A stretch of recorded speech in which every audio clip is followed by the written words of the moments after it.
الله وبركاته. الصلاة والسلام عليك يا رسول الله. الصلاة والسلام عليك يا حبيب الله. نحمده ونصلي على رسوله الكريم. أما بعد، أعوذ بالله من الشيطان الرجيم. بسم الله الرحمن الرحيم. وما خلقت الجن والإنس إلا ليعبدون. صدق الله العظيم وصدق رسوله النبي الكريم، ونحن على ذلك من الشاهدين والشاكرين، والحمد لله رب العالمين. إن الله وملائكته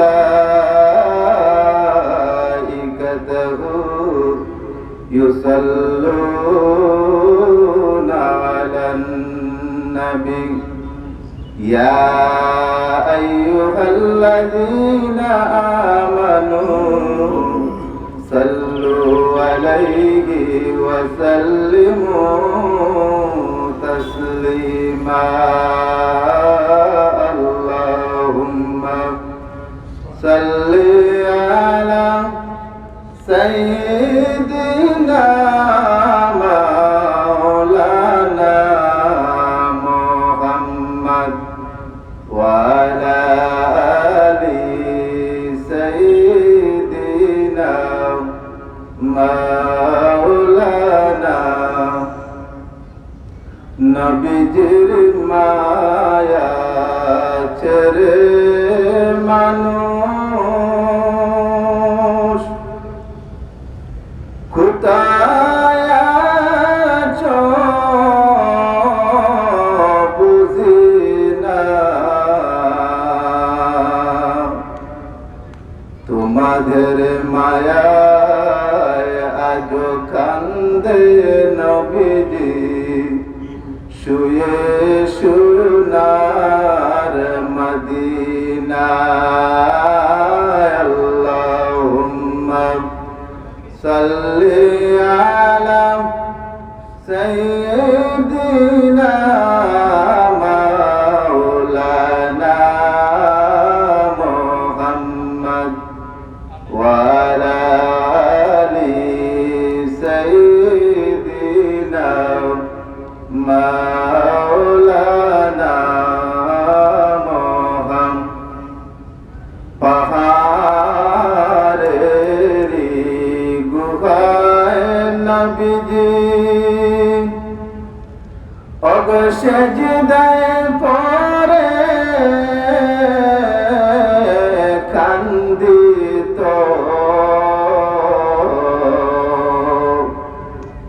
কাফিরেরা নবীজির গায়ে ঢিলা পাথর মারিত।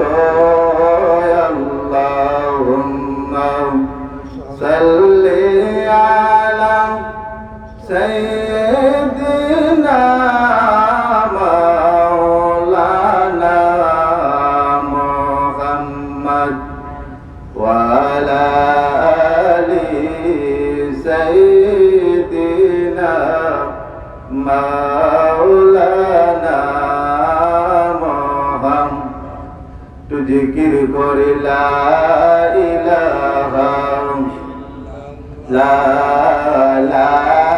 ইলাহা মাশাআল্লাহ লা ইলাহা লাগায় আমার আল্লাহর জিকির করো না, আমার আমার আল্লাহর জিকির সারিও না, আমার আল্লাহর জিকির করো না, আমার আল্লাহর জিকির সারিও না, আমার আল্লাহর জিকির না করিলে ও ভাই আল্লাহর জিকির না করিলে কলব জিন্দা হবে না। লা ইলাহা লা ইলাহা লা ইলাহা লা ইলাহা ইল্লাল্লাহ মুহাম্মাদুর রাসূলুল্লাহ সাল্লাল্লাহু আলাইহি ওয়াসাল্লাম। রাজনগর বাইতুন নূর জামে মসজিদের উদ্যোগে আজ প্রথম বার্ষিক ইসলামী সুন্নি মহাসম্মেলন।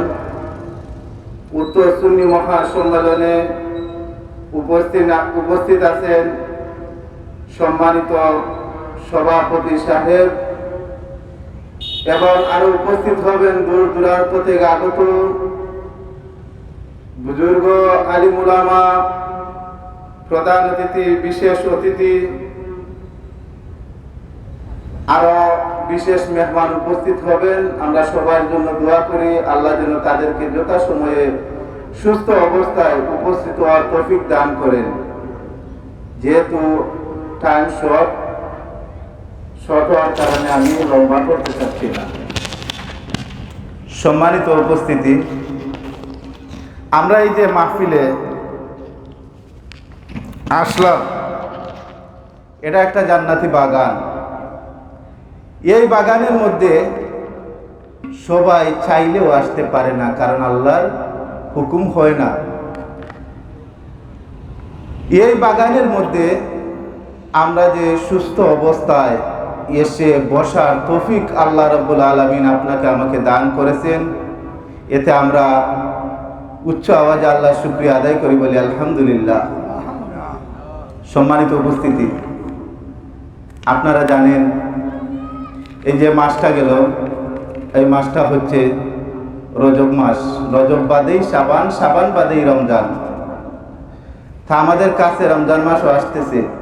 আল্লাহর কাছে দোয়া করি রজব এবং শাবান মাস পর্যন্ত, এই যে রজব মাস এবং শাবান মাসের যে ফজিলত, রহমত, বরকত আমাদেরকে আল্লাহ দিতা, এবং রমজান মাস পর্যন্ত আল্লাহ যেন আমাদেরকে পৌঁছিয়ে দেন, আমরা বলি আমিন। সম্মানিত উপস্থিতি, যাই হোক, কোনো ভূমিকায় না গিয়ে শুধু আলোচনায় ঢুকে পড়ব, সময় সংকীর্ণ। আমি কুরআনুল কারীম থেকে ছোট্ট একটা আয়াত তিলাওয়াত করেছিলাম, ওমা খালাকতুল জিন্না ওয়াল ইনসা ইল্লা লিয়াবুদুন। আল্লাহ কুরআনুল কারীমের মধ্যে ঘোষণা করেন, জিন এবং মানব জাতিকে আল্লাহ সৃষ্টি করেছেন আল্লাহর গোলামি, ইবাদত, বন্দেগী, দাসত্ব করার জন্য। আল্লাহ রাব্বুল আলামিন কুরআনুল কারীমের মধ্যে ডেকে ডেকে বললেন, ওয়ামা খালাকতুল জিন্না ওয়াল ইনসা ইল্লা লিয়াবুদুন। জিন এবং মানব জাতিকে আমি আল্লাহ সৃষ্টি করেছি, আমি আল্লাহর ইবাদত, বন্দেগী, দাসত্ব, গোলামি করার জন্য। হো বাবা মুসলমান, আমরা দুনিয়ার জমিনে আইসা দুনিয়ার মুখে পড়ে, দুনিয়ার লোভে পড়ে, ধন সম্পদের মায়ায় পড়ে, স্ত্রী সন্তান পরিবার পরিজনের মায়ায় পড়ে আল্লাহর বিধান আমরা ভুলে গিয়েছি। আমরা জানি না আমাদের পিছনে যে আজরাইল খাড়া আছে, হঠাৎ করে জাপটা দিয়ে ধরে ফেলবে। এই মানসিকতা আমাদের কাছ থেকে চলে গিয়েছে, কারণ আমরা দুনিয়ায় এসেছি, আমরা চাই সম্পদ হয়েছে আরো হোক, আরো হোক, আরো হোক। এইভাবে আমরা সম্পদের পিছে, ধনের পিছনে আমরা ছুটে চলছি, ঠিক কিনা বলেন? হ বাবা মুসলমান, আল্লাহ পাক রব্বুল আলামিন আপনাকে আমাকে সৃষ্টি করেছেন এই ধন সম্পদ উপার্জন করার জন্যই শুধু সৃষ্টি করেন নাই, সৃষ্টি করেছেন আল্লাহ রাব্বুল আলামিনের ইবাদত বন্দেগীও করতে হবে, ঠিক কিনা বলুন? এই যে আল্লাহ রাব্বুল আলামিন আপনাকে আমাকে সৃষ্টি করলেন, আপনারা দেখেন দৈনিক 5 ওয়াক্ত নামাজ, এই নামাজটা আমরা ঠিক মতো আদায় করি না। যদি আদায় করতাম তাহলে মসজিদে জায়গা হইতো না, ঠিক কিনা বলুন? বাবা মুসলমান, একটু চিন্তা করে দেখো, এই দুনিয়াটা আমার আপনার জন্য ক্ষণস্থায়ী। এই দুনিয়ার জীবন সামান্য ক্ষণস্থায়ী জীবন। এই দুনিয়ার মায়া শেষ করে হঠাৎ একদিন আমার আপনাকে অন্ধকার কবরের যাত্রী হতে হবে, ঠিক কিনা বলুন? বাবা মুসলমান, এই দুনিয়ার জমিনটা খেলায় খেলায় কাটাইবার জন্য আমরা আসি নাই রে বাবা। আরে বাবা মুসলমান, গভীর মনোযোগ, একটু চিন্তা করে দেখুন, রাত গভীর হলে যখন আপনি শুয়ে পড়বেন, বালিশের মধ্যে যখন আপনার মাথাটা রাখবেন, মাথা রেখে একটু চিন্তা করে দেখবেন দুনিয়ার জমিনে আইসা কয়টা ভালো কাজ করলেন আর কয়টা খারাপ কাজ করলেন, অঙ্ক মিলাইয়া দেখেন। এই দুনিয়ার জমিনে আমরা এসেছি, আমাদের পূর্বপুরুষ যারা ছিল তারাও দুনিয়ার জমিনে ছিল, কিন্তু আজকে তারা নাই। আজ আমরা আছি, কাল আমরা থাকবো না। বাবা মুসলমান, আল্লাহ পাক কুরআনুল কারীমের মধ্যে ঘোষণা করেছেন, কুল্লু নাফসিন যায়িকাতুল মাউত। প্রত্যেকটা প্রাণীকুল একদিন মৃত্যুর কুলে ডলে পড়বে। এই মৃত্যু থেকে কেউ রেহাই পাবে না, যত বড় রাজা হোক, প্রজা হোক, বাদশা হোক। এই মৃত্যু থেকে যতই দূরে পালাইবে, এই মৃত্যুই তোমাকে ধরবেই যে ধরবে, ঠিক কিনা বলুন? তার নামে আজরাইল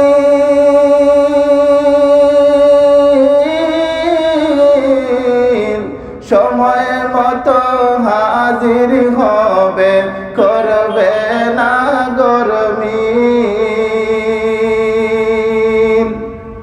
ও তার নামে আজরাইল সময় মতো হাজির হবে, করবে না গরমিল।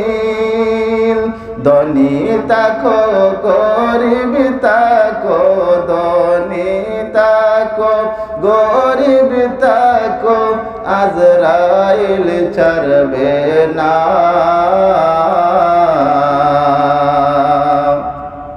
খবরেরই কথা মানুষ স্মরণ করো না। হ্যাঁ বাবা মুসলমান, এই দুনিয়ার মায়া হঠাৎ করে আপনি আমি আমরা শেষ করে দুনিয়া থেকে বিদায় হয়ে যাব রে বাবা। বাবারা গভীর মনোযোগ, আমার আপনার নবী যখন দুনিয়ার মায়া শেষ করে পরকালে চলে গেলেন, এমন সময় আজরাইল আলাইহিস সালাম আমার আপনার নবীর সামনে হাজির হয়ে গেলেন। ডাক দিয়ে বললেন, ইয়া রাসূলুল্লাহ, ইয়া হাবিবাল্লাহ, নবী গো, আপনি যদি চাও দুনিয়ার জমিনে থাকতে যতদিন ইচ্ছা ততদিন থাকতে পারবে, আর যদি হুকুম দাও তাহলে এখন জান কবজ করে আমি নিয়ে যাব। তবে গো রাসূল, আপনার প্রিয় বন্ধু আপনার দিদারের অপেক্ষা করতেছে।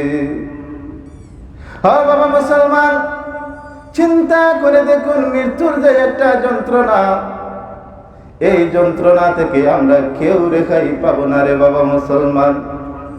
আমার আপনার নবী ডাক দিয়ে বললেন, রে আজরাইল, ও আজরাইল, তুমি আমার জান কবজ করতে এসেছো।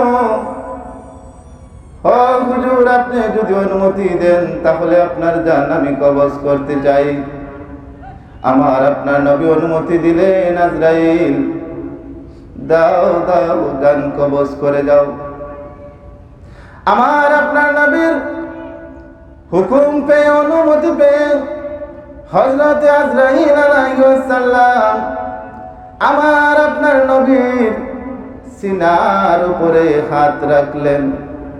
বাবা মুসলমান, চিন্তা করে দেখো রে বাবা, মৃত্যু যন্ত্রণা এত ভয়ঙ্কর, এই মৃত্যু যন্ত্রণা থেকে আমি আপনি কেউ রক্ষা পাবো না রে বাবা। হ বাবা মুসলমান, যেই মাত্র আমার আপনার দয়াল নবী বিশ্ব নবী মুহাম্মদ মুস্তাফা সাল্লাল্লাহু আলাইহি ওয়াসাল্লামের সিনার উপর আজরাইল হাত রাখলো, আমার আপনার নবী ডাক দিয়ে বললেন, আজরাইল, ও আজরাইল, আমার বুকের উপর কি রাখছো রে আজরাইল?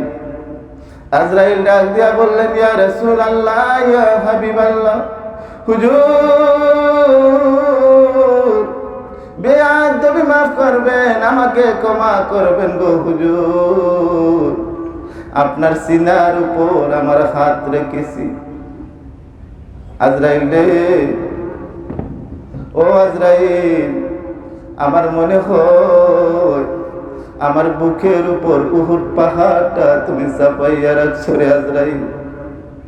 বাবা মুসলমান, চিন্তা করুন, যেই নবী দু জাহানের বাদশাহ, ওই নবী যদি ওই কথা বললেন, তাহলে আমার আপনার জান কবজ করতে যাইয়া কি পরিমাণ কষ্ট হতে পারে। একটু চিন্তা করেন, এই দুনিয়ার জমিনে আইসা তুমি হারাম পথে দৌড় দিলা, সুদ খাইলা, ঘুষ খাইলা, হারাম হালাল বেদাবে তুমি না করে তোমার জীবনটা পরিচালনা করলা। কার জন্য সুদ খাইলাই, কার জন্য ঘুষ খাইলাই, কার জন্য নাফরমানি করলাই?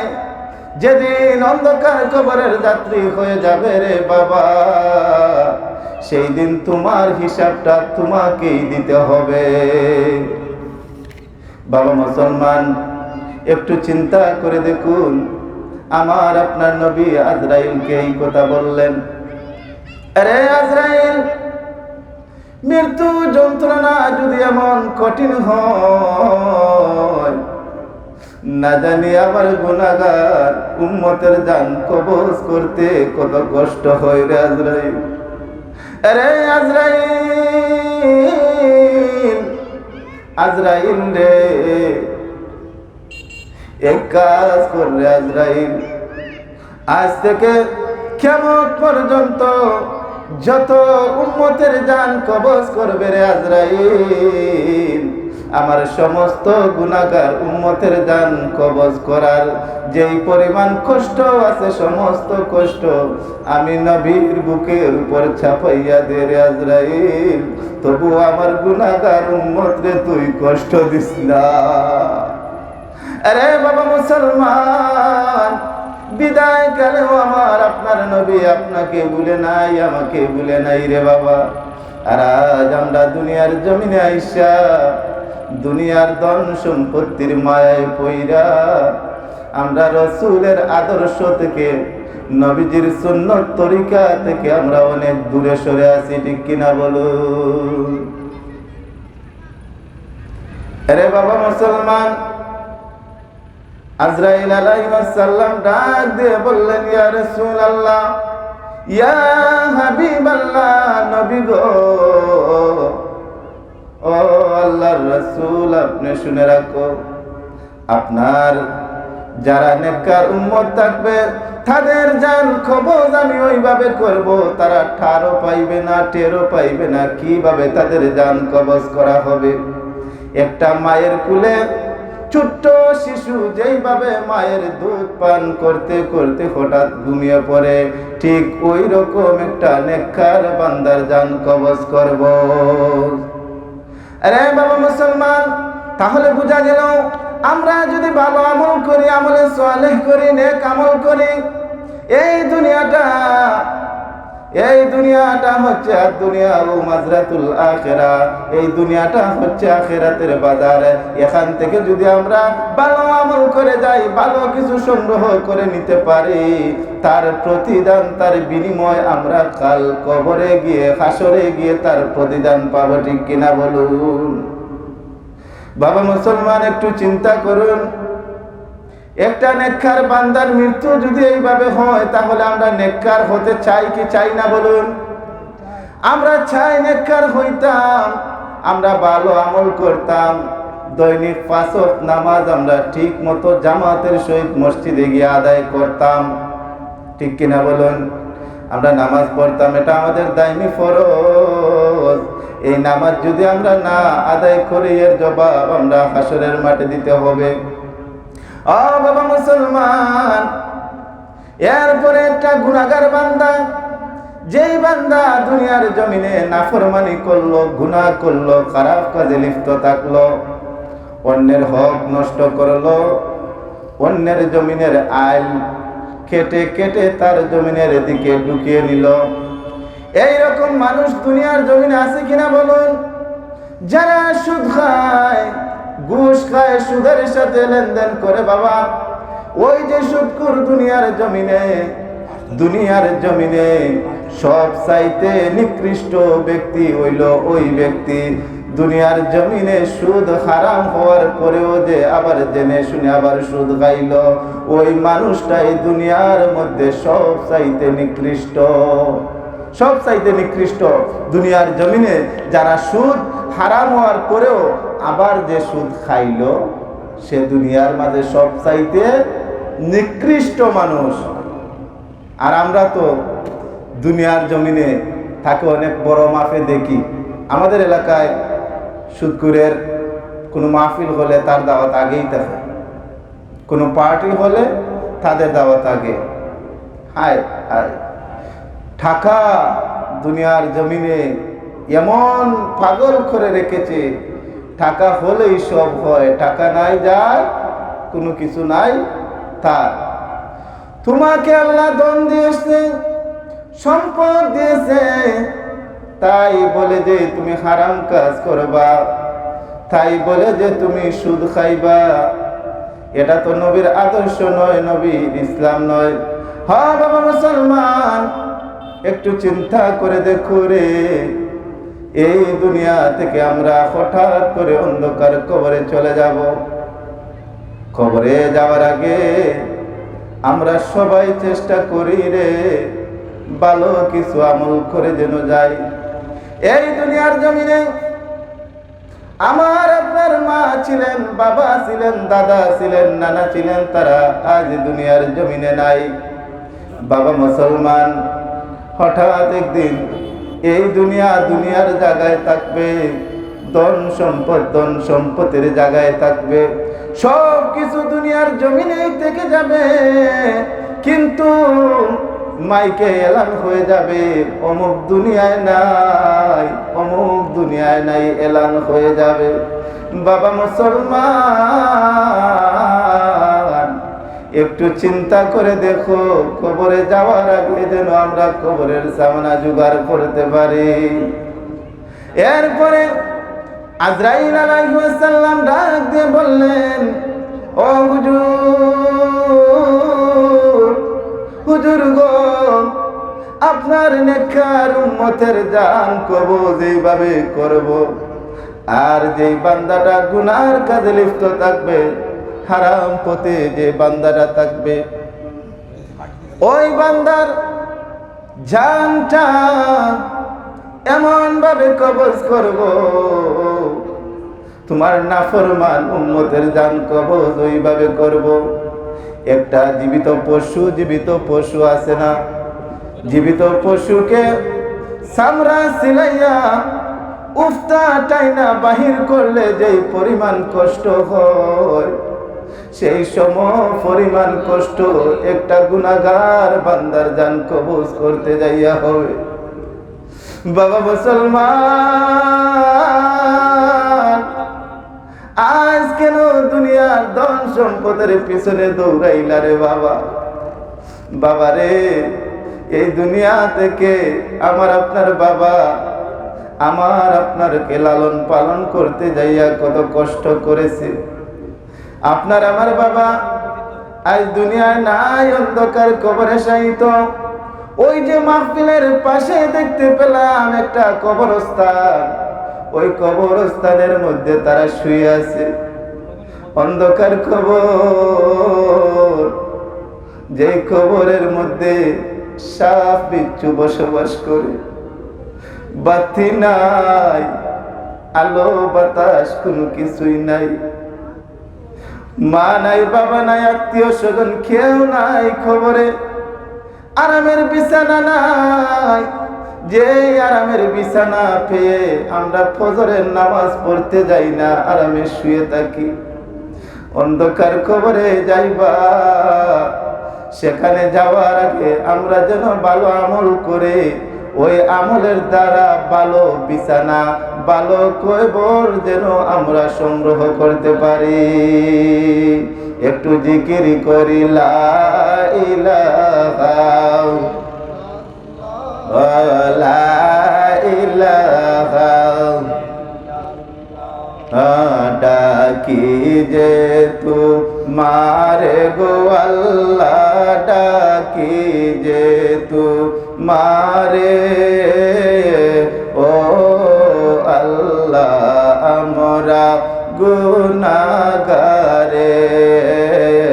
ডাকি যে তুমারে গো আল্লাহ, ডাকি যে তুমারে ও আল্লাহ, আমরা গুনাহগারে।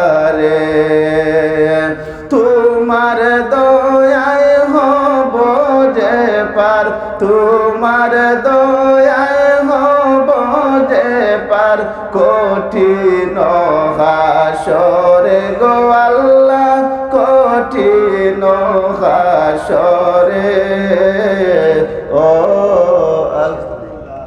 আমরা গুনাহগারে। সাপ বিচ্ছু যেই কবরে,